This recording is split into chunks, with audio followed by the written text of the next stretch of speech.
नमस्कार सभी को, welcome to the storytelling vault channel. आज हम एक ऐसी सुबह की बात करेंगे जो पैनम के इतिहास में खो गई थी, लेकिन जिसका असर आने वाली हर जनरेशन पर पड़ा। हम बात कर रहे हैं 50th हंगर गेम्स की सनराइज ऑन द रीपिंग की। आपने हेमिच एबरनैथी को सिर्फ एक शराबी मेंटोर के रूप में देखा होगा, लेकिन हम आज उस टूटे हुए लड़के की कहानी जानेंगे जिसने कैपिटल के सिस्टम को हिला दिया था। ये कहानी सिर्फ एक खेल की नहीं है, ये कहानी है एक ऐसी ट्रेजेडी की जिसने एक इंसान को तोड़ कर रख दिया। आइए हम और आप मिलकर उस वक्त में चलते हैं जब पैनम की जमीन पर दूसरा क्वार्टर क्वेल होने वाला था। यहाँ पर हम दो अलग नजरिए, दो अलग फिलॉसफीज देख सकते हैं। एक तरफ है हेमिच एबरनैथी और दूसरी तरफ लेनोर डवबैड।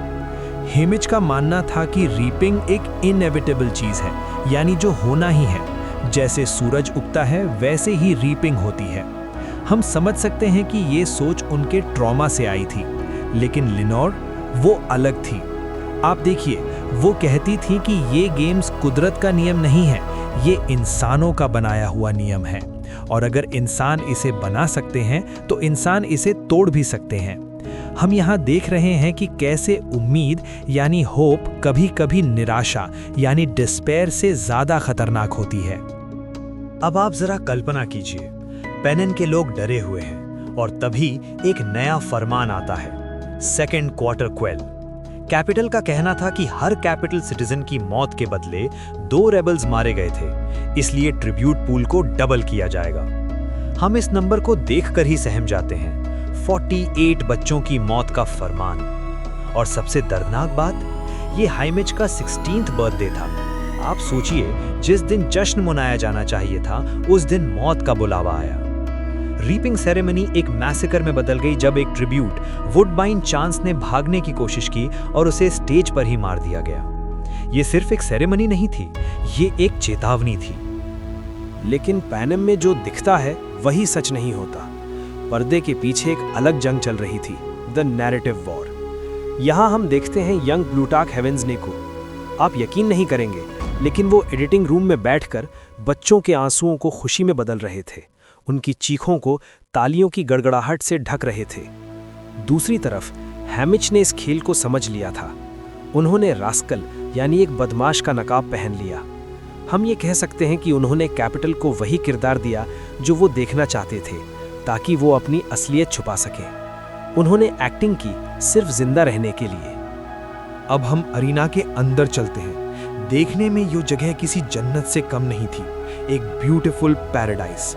लेकिन आप धोखा मत खाइएगा, कैपिटल ने इस खूबसूरती में मौत छुपा रखी थी। यहाँ के क्रीचर्स को देखिए, वो गोल्डन स्क्विरल्स जो देखने में प्यारे लगते हैं, लेकिन झुंड में आकर कुछ ही सेकंड्स में इंसान को हड्डियों तक खा जाते हैं।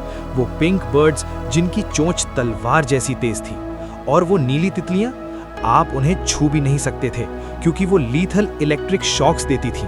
हाइमिच को इस जहरीले जन्नत में जिंदा रहना था, जहां हर फूल और हर पंछी उनका दुश्मन था। ये वो पल है जिसने सब कुछ बदल दिया। हम क्लाइमैक्स पर हैं। हेमिच बुरी तरह जख्मी है, उन्हें एक गहरी चोट लगी है। डिस्ट्रिक्ट 1 की करियर ट्रिब्यूट सिल्का उन्हें खत्म करने के लिए आ रही हैं। लेकिन आप हेमिच की चालाकी देखिए। उन्होंने पहले ही नोटिस कर लिया था कि अरीना के एज पर एक फोर्स फील्ड है जो चीजों को वापस फेंकता है। जब सिल्का ने अपनी कुल्हाड़ी फेंकी, हेमिच गिर गए। कुल्हाड़ी फोर्स फील्ड से टकराई और वापस आकर सिल्का को ही लगी। हम कह सकते हैं कि हेमिच ने कैपिटल के ही आर्किटेक्चर, उनके ही बनाए हुए पिंजरे को उनके खिलाफ एक वेपन की तरह इस्तेमाल किया। ये जीत नहीं थी, ये एक बगावत थी। लेकिन कहानी यहाँ खत्म नहीं होती। हम अक्सर सोचते हैं कि कैटनिस एवर्डीन से सब शुरू हुआ, पर आप यहाँ देखिए, तार पहले से जुड़े हुए थे। हाइमिच अकेले नहीं थे, वो बर्डॉक एवर्डीन के दोस्त थे जो कैटनिस के पिता थे। वो मॉकिंगजे पिन जो आगे चलकर क्रांति का निशान बना, वो इसी दौर से गुजरा था। और लेनोर डव, कहा जाता है कि वो मॉड आइवरी की बेटी थी। हम देख सकते हैं कि कैसे the ballad of song birds and snacks की गूंज 50वें गेम्स तक पहुंची थी। स्नो के लिए ये सिर्फ एक गेम नहीं था, ये पुराने भूत थे जो वापस आ गए थे।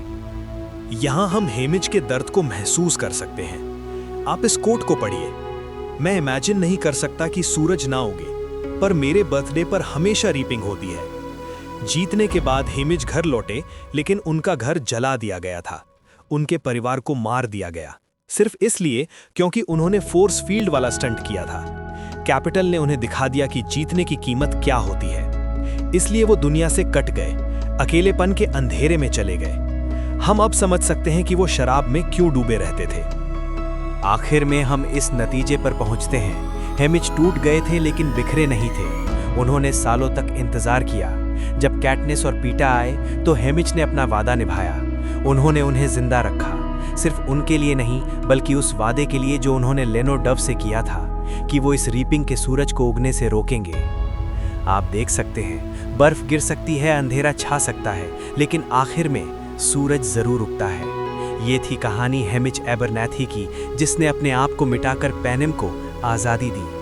अगर आपको वीडियो पसंद आई तो लाइक, शेयर और सब्सक्राइब करें और कमेंट करके अपने व्यूज़ बताएं। मिलते हैं नेक्स्ट वीडियो में, तब तक के लिए नमस्कार।